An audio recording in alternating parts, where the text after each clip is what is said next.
it wasn't that I saw the Oscars. It was that I saw a revolution and an evolution start to happen. Good morning, this is Dale Josie, and welcome to another edition of Aging with Grace 55 Plus, Diane Gilman. Please welcome my co-host, Diane. How are you? And please share what today's episode is all about, which I understand we're calling life extension and age equality. What does that mean? I love the idea of age equality, Dale. And I founded my brand on tele-retail, QVC-HSN. It was called DG2.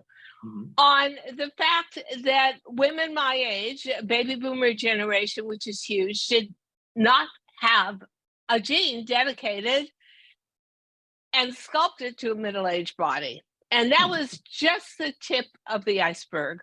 Then I did it for tops that covered the midriff. But the bottom line is illogical to me that we are the spending power, had the biggest voice, and was the most populous of any generation, are about to become, in a couple of years, the predominant age group of the United States. True. And we had no voice, no one to look at and say, oh, I'd like to try to wear that, or I'd like to follow that, or, oh, I love her white hair. I wonder how she does that, or how it would look on me. Everything was, you don't exist, shove you aside. And what we get, and it drives me nuts, on cable TV, you can tell how old I am by the fact that I still watch cable. TV. Everything on cable is a drug commercial for an aging body. Yeah. And so you get the imagery you get is decline, illness, lack of cognizance, limitations, depression, and none of that is true. But if we don't have a road to follow, I will tell you that life extension, which is my more polite version for old age, it's like being dropped by a parachute in the jungle with a machete and nothing else. You don't know what direction to go in. You don't know who else is having the same experience as you. And it's unbelievable. I went the other day to take care of a very sore and what I thought was injured knee. And I was told instead, no, this is not an injury, Diane. It's arthritis. And I'm like, arthritis? And she said, you're almost 78 years old. Do you realize that 89% of the public is going to get some form of arthritis in a joint? Oh my God. Don't look at me like it's the end of the world. And then they had boom, boom, boom. Here's what you can do about it. Here's what it is. And let me show it to you on a monitor. So why we don't have that as an overall picture for ourselves, it makes it more reassuring. I do not know. Well, you know what? When you said that, and you're absolutely right, it's like this, we are projected as this decrepitude. And the question is, why would someone look forward to getting older when the images that you just said are so spot on? I wouldn't want to look forward to doing the that, only thing, you come to this conclusion that it must be dread of something new, like passing through the veil and what is the afterlife, rather than wanting to enjoy this part of your life. However, age equality, my friends, is coming. And I have studied it, and I am happy to say that we have made some really significant breakthroughs in the last year. And I'm going to start with Hollywood and the movies. So to me, I'm ready. We're going to see another 20-year-old getting an Oscar, and they're going to want to give her that Oscar because then they're going to have a long life of her where they can make money off of her and put her in more movies and put her in Marvel comic books. And yeah, okay. So I have absolutely no fascination with seeing Marvel superheroes. And, you know, I was raised in a generation that actually had great actresses, and a couple of them, Joan Crawford and Bette Davis, were able to hit that wall in their 40s, but get through it. But they did it. Bette Davis did it by playing super evil older women, like Whatever Happened to Baby Jane, or she did a whole series of movies that were about she was a twin, but she was the poor twin, but she was a poor, bitter, evil poor twin. And she kills her rich, happy twin sister and takes over with the husband. And Joan Crawford, obviously, Mommy Dearest. I mean, not good portraits at all. But this year, Oscars 2022-23, totally different. Yes. Out of 4 women nominated for Best Actress, 2 of them were 64 years old. That would be Angela Bassett, who I remember so fondly from playing Tina Turner. What's Love Got to Do with It? Great Incredible movie. But a great actress who has somehow managed to survive, and at 64 years old is playing a role as a queen in Black Panther.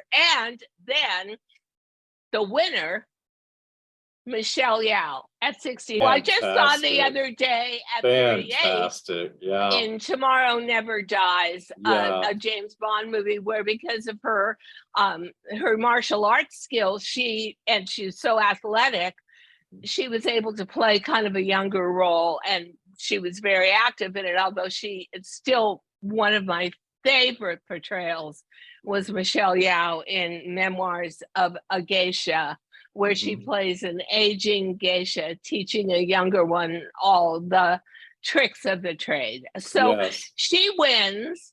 Angela Bassett looks slamming at the Oscars. And then on top of it all, Jamie Lee Curtis at 65-year-old, she wins Best Supporting Actress. And I thought to myself, if someone said to me, "Oh, did you see da-da-da?" Yeah, I saw everything, everywhere, all the time. I got through about half of it. It gets a little bit repetitive, but it's actually very clever about a woman in her late 40s, early 50s, who kind of in her mind goes back to everything she could have been. Oh, I could have been a great movie actress, and I could have done this and I could have done that, but I didn't, and I've just got a failing laundromat. But it was a very, very challenging role, and it had a lot of physicality in it, and she was great. So now I'm thinking to myself, okay, so these women are a little over a decade younger than me. And now we're going to bridge publishing, sports publishing. Oh no, publishing. So then I just learned that at 77 years old, with white hair, Helen Mirren is going to be the cover of People magazine for 2023's most beautiful people in the world.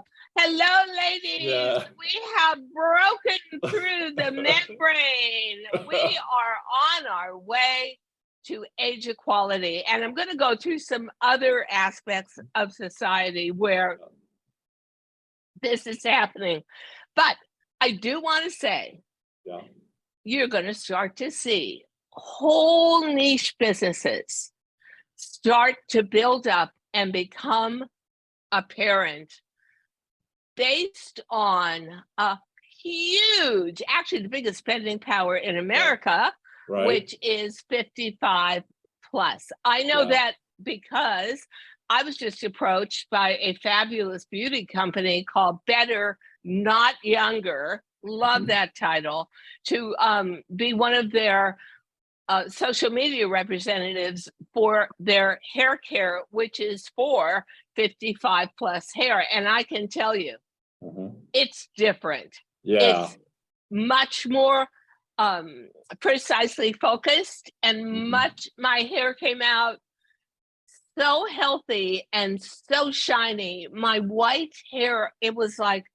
pearls. It was almost iridescent. So whatever they put in it, they realize what we start to lack, and then that goes into the product. So bravo for Helen Mirren. And actually, I watched her acceptance speech for being on the cover, and she said she was, and you got to catch this. Okay. She was very shocked. Yeah. Because women her age, women our age, just don't get those kind of opportunities. So she was right in there and right up front with it. Like, really? Me? Well, you know what? I was going to say, Diane, before you get off of that point, you're talking about two youth, I think we can agree, two youth obsessed industries before this shift. I've got more youth obsessed industries I know you do, to talk about today. You're coming out of modeling, you with your career with fashion rather. And then we're talking about Hollywood, two dynamic industries, which you said these women have broken through. That is significant. That's like a title shift. Because what Hollywood always wants to do, and it makes sense, to monetize the younger audience, so that younger audience, let's say, follows Marvel comic book superheroes for the next 20 years until they're 39, 40 years old. But where does that leave any of us? So, what is a superhero? A superhero has unnatural power. A superhero is omniscient. A superhero can do anything and never get hurt and but none of them are us. None of them are us. So we need our own standards, our own levels of quality, our own statements, our own products, our own fashion, our own everything to follow. And so now this is going to take me to where my roots are, which is fashion.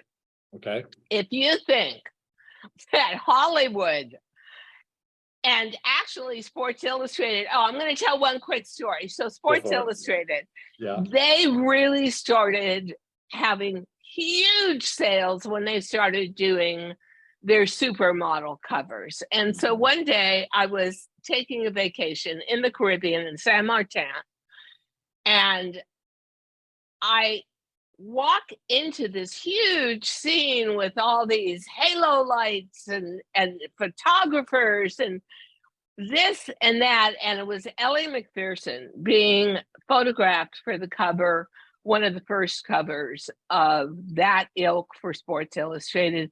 And let me tell you something, if you ever wanted to just shoot yourself and die on the spot, you would want to do it when you at 40, 45, walk into a situation where, these women are not even human.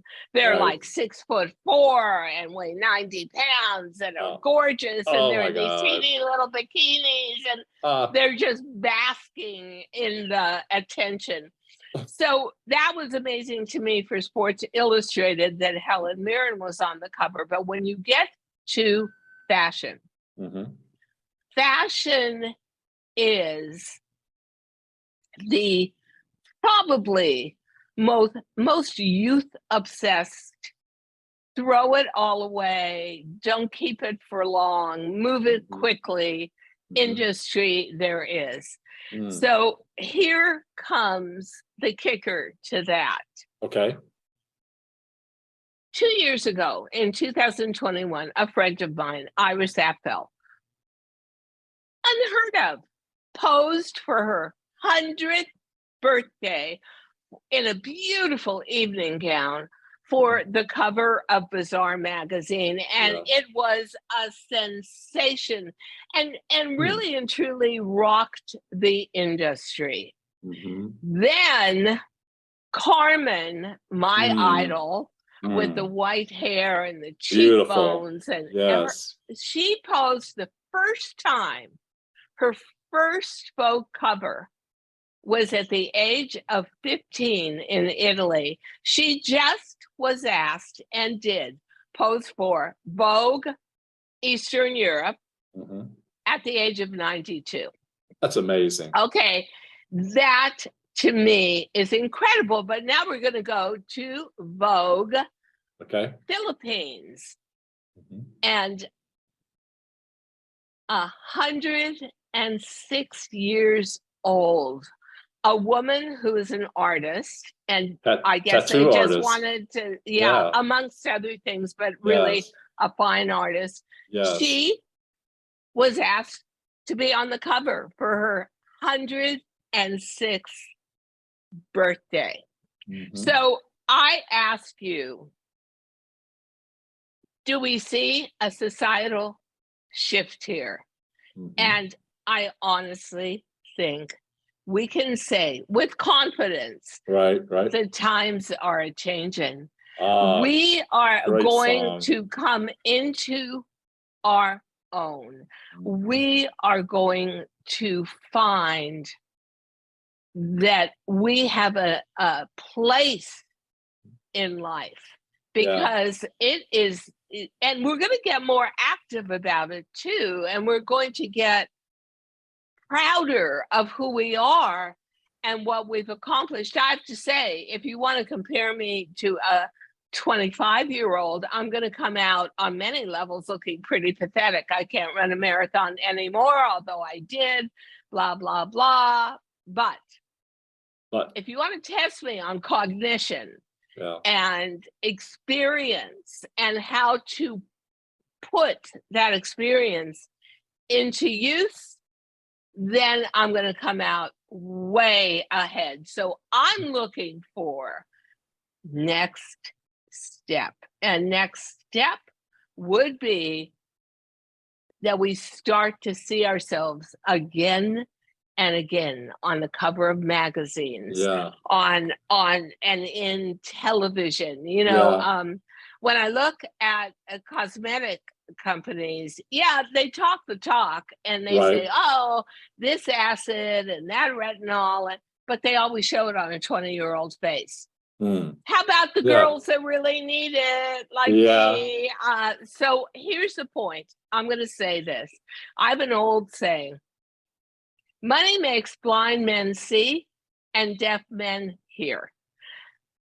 Once Sports Illustrated and Vogue and Bazaar and Hollywood see that you are getting a huge audience who's willing to pay money to see versions of themselves.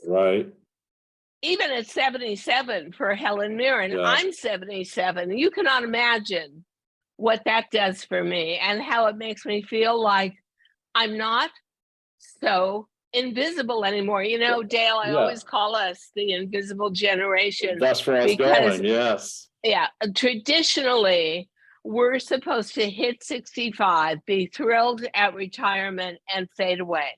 When you look at the age of some of the major executives in America, Sumner Redstone, 94, the Fox family, which is the Murdochs, and Rupert is 93 and still running the company. Let's look at the age of Iger, who was just brought back to run Disney. You are not seeing 30-year-old guys, okay? Those are the guys that do the tech startups. But you're seeing men of great experience and great wealth that they've accrued want to come back in to the corporate world. Why? Because they enjoy playing the game and they are still valuable. Now we'll start to see that kind of value placed on women, because you're going to see Helen Mirren. Oh, I forgot another one too. Oh my gosh, beautiful woman, 57 years old, vacationing with her husband from Yes. San Diego, Yes. vacationing with her husband in Australia. Unbeknownst to her, he was taking pictures of her. They were just goofing around. And he said, I want to take some pictures of you. You look great in your bikini, 57, on the beach in Australia. And without her knowing it, he sent them to Sports Illustrated. And she is now the contender Yes. for the 50 to 60 bracket for the multi-generational cover they do. Why? Yeah. Because when they put Maye Musk, oh yeah, she's Elon's mother, right, on the cover last year, mm-hmm. it was a sellout. Yeah. Not only, pardon me, in America, sure. Right, but internationally. So when business people start to see that they can use us to monetize, okay, yeah, that's fine with me. Then you're going to see more of us. And then you're going to see more respect paid to us because we're going to look like a dollar sign. And then you're going to see whole communities built for us. And it's funny, but somebody, someone invited me to probably one of the 3 top Italian restaurants in the city. And it's in an old townhouse on the Upper East Side. I've got a bad knee. Okay. Yeah. That's pretty good for someone 77. It's my only ache or pain. But stairs, big stairs are an issue for me, and it takes me a while. And this restaurant was at the top. I counted them of 23 steps, big steps, without any banister. And I thought I had to honestly tell my friends, it was so embarrassing. I can't go to a restaurant like this again. I'll kill myself. I'll topple over. So yeah, it's not that we're bad people, and it's not that we're totally infirm, and it's not that we should be strapped down to a sofa all day long. It simply is, we need a customized life, the way a child has a customized life up until a certain age that they can take care of themselves. We need things that are built for us, that are manufactured for us. Let's come back to that in a minute, Diane, because when you were talking about that cover, the gentleman taking a picture of his wife in Australia, that was Nina Cash. And she is not only accomplished, but she has a doctorate in educational leadership. And what a testimony that her husband was taking pictures of her in a bikini, submitted it on a whim to Sports Illustrated. And to your point, Sports Illustrated said, yes, she's going to be one of our finalists for the cover. And she is fantastic. And obviously never modeled in her life. That's right. But that's right. Here's the really most interesting part of this.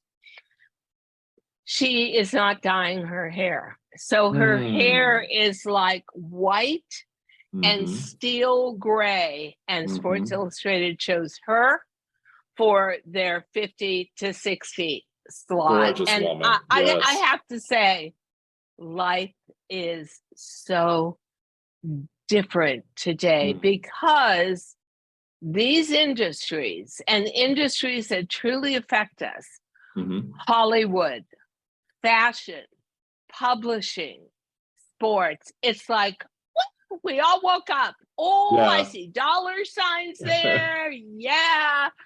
So, I'm thinking to myself, when I started my brand, DG2, nobody believed in me. Nobody would listen to me.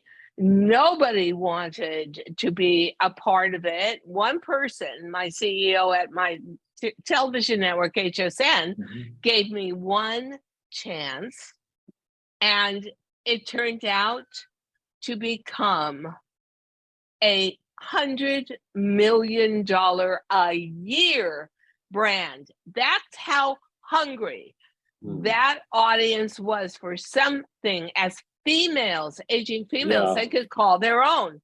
Right. I'm telling you, this is a beginning of a revolution where we are seen as a contributing, a productive, a vibrant, and active, and a valuable part of the American economy and community in general. And, you know, a minute ago, that ties right back in where we picked up at, because you're saying whole industries are being invented around our needs so we can customize our lives. Expound on that a little bit, Diane, the customizing of our lives. I'll tell you one thing I find very interesting, and I'm actually going to go visit. There is a real estate group called the Toll Brothers, and they are making a fortune buying up land with beautiful landscape, and many of them on the water, customizing them for over 55. So you don't have huge amount of stairs. You have all kinds of conveniences that work into your life, I think, including some built-in care 24/7 and doctors on the premises 24/7. And the Toll Brothers are not cheap. They are obviously for the baby boomer upscale audience, but it's very attractive and beautiful places to live, but like easy access to kitchen, easy access to bathroom. They've taken all of that into account, and they are not shy about advertising it that way. And so I went to see one of them, but I missed, it wasn't open yet, but I got a whole idea of the scape of it from the outside.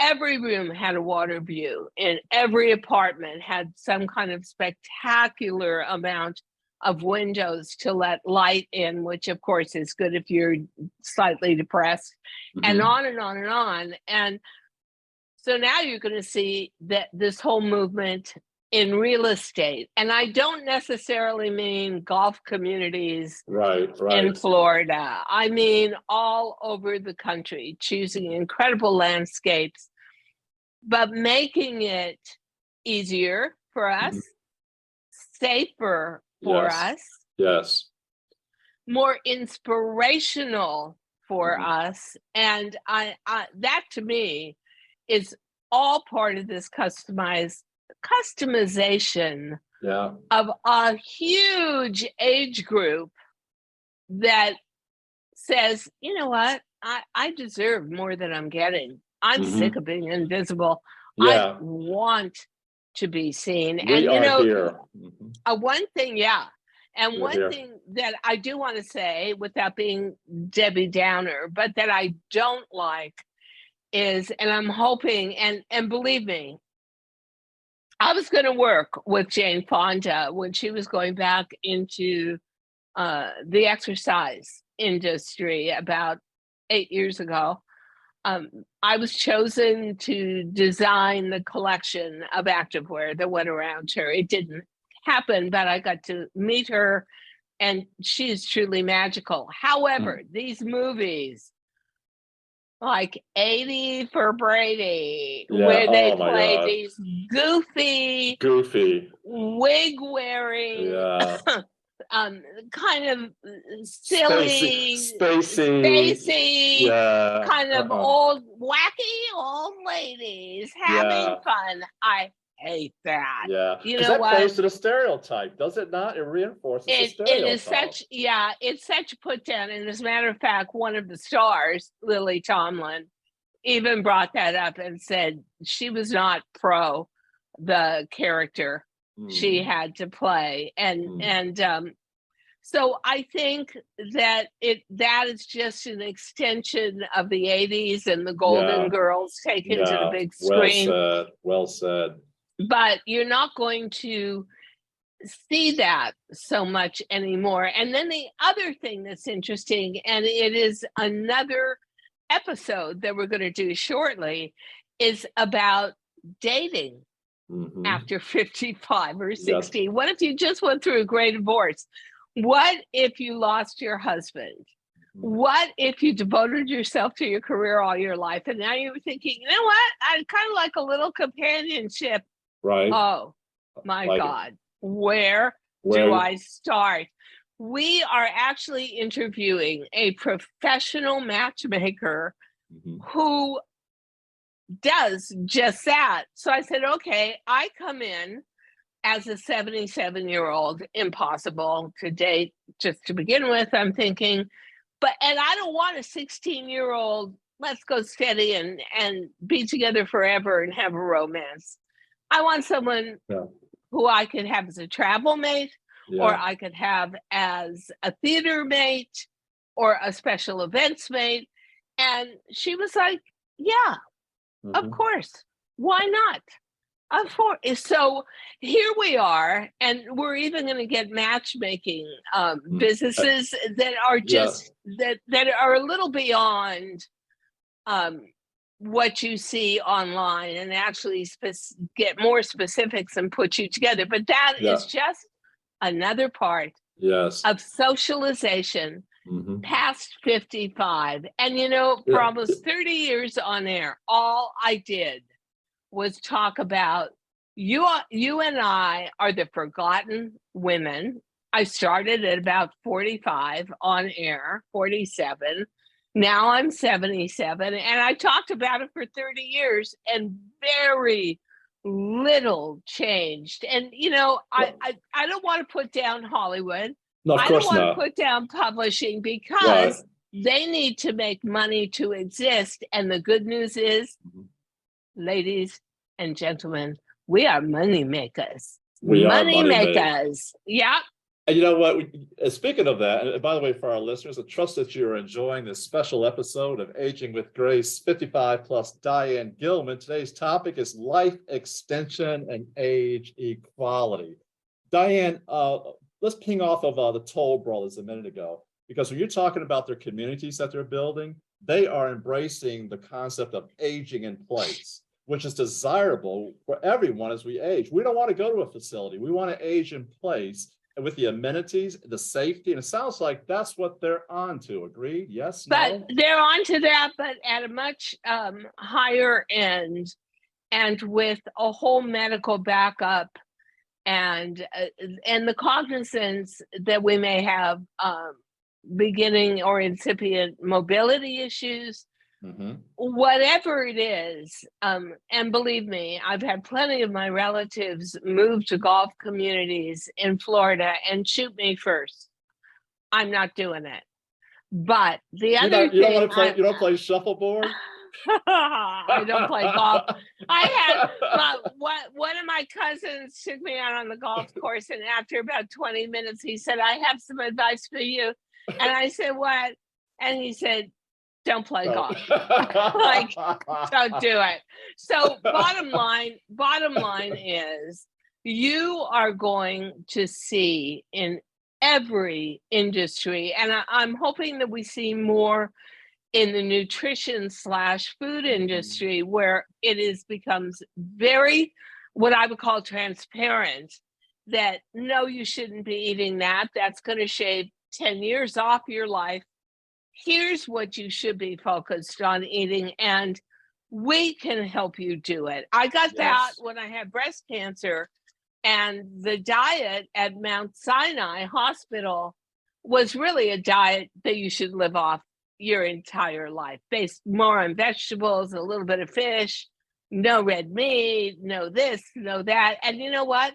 I made the changes because it was an anti-cancer diet too. Right. But they recently came out with verified FDA information that if you consistently eat fast foods with tons of preservatives and colors in them and fake flavors, you shave a decade off your life immediately. 10 years, or 10 to 20 years, and then your cognitive, your brain is not fed, and you may get Alzheimer's 10 years earlier than you ever imagined. So everything we do, everything we're going to start observing in outside industries, it's all going to start to happen. Mhm. It's all happening everywhere, all the time, at once. At once. So with Nice that, I tie-in hope to the that for movie. anyone who's over 55 loved this episode, because it was really fun Yeah. doing the research for it. And the deal was, everybody that kept saying to me, "Oh, did you see the Oscars?" And it wasn't that I saw the Oscars, it was that I saw a revolution and an evolution start to happen, which is women past the age of reproduction and youth being honored, being respected, Mhm. being presented to the public as something fantastic. And that little bits Yeah. of that twinkle dust Yeah. are all going to rain down on all of us so that we, past the age of 55, can Yeah. shine. So That's I so thank good. you for That's letting so me go good. on and on about this. Well, you know what? I want to conclude this episode, Diane, from your book. And by the way, for our listeners and our viewers, we have Diane wrote a fantastic book, Too Young to Be Old, How to Stay Vibrant, Visible, and Forever in Blue Jeans, available today at Amazon. Diane, in chapter 25, you talk about declaring your visibility, which ties in perfectly with this, with our That's program all topic. of this. Yeah. So but here's what you say, which I love. You say, we have a visibility meter, a comfort compass that we use to decide how visible we want to be. What do you mean by that, madam, and how do we apply that? Well, it was interesting to me, and I'll keep this short because I know we're coming to the end of this particular episode. All my life, and I did a pretty good job of kind of staying younger and vibrant and looking for the camera and myself. But when I went through breast cancer at the age of 72, 73, 74, I stepped back from the camera for a year, and then it came back on TV. And I thought to myself, every day I had to get dressed and go to the office.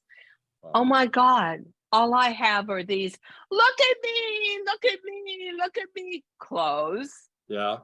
And maybe there are just days when I don't want people looking at me that much. And so realize that there really was this cutoff point between what you wore in your youth and what you wear now. Everything. Once I started analyzing that, because fashion is my heart and my soul. Yes. It is the drumbeat of my life. Yeah. I realized that I could use fashion to express where I am today, but where sometimes you use fashion in your youth in sort of a harsh, super bravado way. Yes. Now look at me. I'm wearing pastels. I'm wearing soft colors. So I'm expressing myself in a very different light. And I still want people to look at me, but I realize I want them to look at me with some predisposed attitudes, like Pink.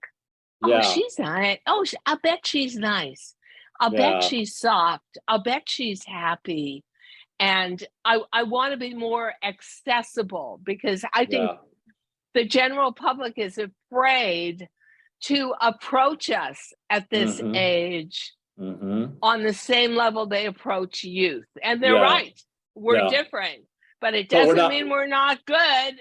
That's exactly. We're not feeble. We're vibrant. As you look very vibrant. You're very, very much with such vibrancy of life.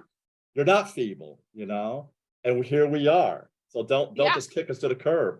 In our planning meeting, Diane, believe it or not, I'm going to let you have the last word for this episode, because in our planning meeting, you said and I love this. Small victories will slowly add up to a new attitude, to what you prefer to call life extension. What does that mean, my dear, as we close out this episode? Well, I think that along with getting presented with many more opportunities to see women my age and with natural hair and who haven't had a ton of cosmetic surgery done, you're going to start to have a new parallel of appreciating this age bracket and the very particular kind of beauty that we can exude. And I don't like to call it old age. There is something truly not disrespectful and not positive about that. So my attitude is, I'm 77. I'm still engaged. I'm still working like 24/7 and loving it. This is life extension. I will say to you, if you are over 55, getting to be 65, getting to be 75, you start to realize, as you see many of icons you grew up with pass on, we're not here. It's not a coincidence we're here. We're here for a purpose. We are here for a reason, and full throttle. So I like the idea of life extension, not old age. And what I am fighting for is age equality. Don't treat me like one of those little old ladies from 80 for Brady, like I've lost my mind and I'm just doing stupid things because I can. Treat me like who I am, a woman who still has the drive, still has the life passion, has the experience, has the savvy to navigate and start a whole new career at 77 years old and be clicking right along with it and loving it. And I always say, I always love, there's a line from A Star is Born, and he says to Judy Garland, don't ever stop dreaming, but your dream is maybe too small. Dream bigger. And that's what I say to you. You are never too old to dream, and it doesn't cost you a cent to dream big. That's so good. And who knows? Your dreams may come true. Many of mine have. Yours that's for sure. That's and so that's good. all for another episode. Exactly. Perfect way to end this episode for our viewers. You've been listening to Aging with Grace, 55 plus, Diane Gilman. And great show. If you've got people, if you've got your own age equality, life extension story, please let us know. Yes. I would absolutely love to hear it. Makes me feel a little less alone, more like I've got a community and we're working as a team. So everybody, Thank you for this episode. Thanks, Dale. Always a pleasure, Diane. Next Saturday morning, 10 a.m. Be sure to watch us again for a fresh episode of Aging with Grace, 55 plus, Diane Gilman. Bye, Diane. Have a great day. Bye-bye. Bye.